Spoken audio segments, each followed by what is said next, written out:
दोस्तों आज की इस वीडियो में बात करने वाले हैं डीपी ड्रामा एप्लीकेशन के बारे में, जिसका रेटिंग पॉइंट फिलहाल नहीं है, लेकिन इसको 10,000 से ज्यादा लोगों ने किया है डाउनलोड। अब ये एप्लीकेशन क्या है और कैसे काम करता है, इसमें टीवी ड्रामा शोज और भी बहुत सारी चीजें हम कैसे देख सकते हैं, मैं इस वीडियो में आपको लाइव प्रूफ के साथ बताऊंगा।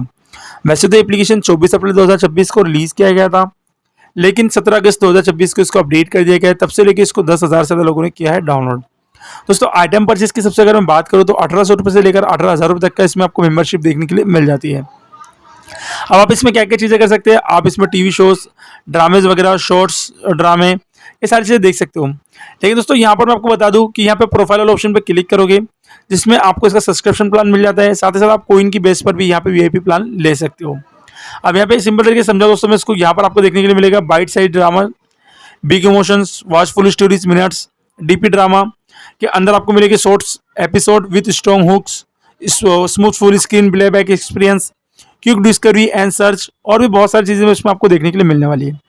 अब आपके दिमाग में सवाल चल रहा होगा कि हम इस एप्लीकेशन को ओपन तो कर रहे हैं, लेकिन अपनी लैंग्वेज में इसको कैसे देखें। देखिए दोस्तों, यहाँ पे लैंग्वेज चेंज करने का ऑप्शन आपको देखने के लिए मिल जाता है इस एप्लीकेशन के अंदर, जो कि सेटिंग वगैरह वाले ऑप्शन में होता है। आप लोग सोच रहे होंगे कि मैं डायरेक्टली एप्लीकेशन को ओपन करके आपको क्यों नहीं बता रहा हूँ। जैसे मैं इस एप्लीकेशन को ओपन करूंगा दोस्तों, आप मेरी सारी की सारी स्क्रीन ब्लैक हो जाएगी और आपको कुछ भी दिखाई नहीं देगा। तो इसलिए मैं यहाँ पे एप्लीकेशन को ओपन करके आपको सारी जानकारी नहीं दे सकता। फिर भी मैंने इसको ओपन किया था इससे पहले, और मैंने पूरी जानकारी कलेक्ट करने के बाद ही आपके लिए वीडियो बना रहा हूँ। फिर भी अगर आपको वीडियो पसंद आए तो वीडियो को लाइक जरूर करना, चैनल को भी सब्सक्राइब करना। मिलते हैं अगली वीडियो में, तब तक के लिए अपना ख्याल रखना। अगर आप ये सोच रहे हो कि मैं इस एप्लीकेशन को यूज़ करूँ बिना किसी परचेस के, तो ऐसा ही नहीं हो सकता। बिना परचेस के आप इसको यूज़ नहीं कर सकते।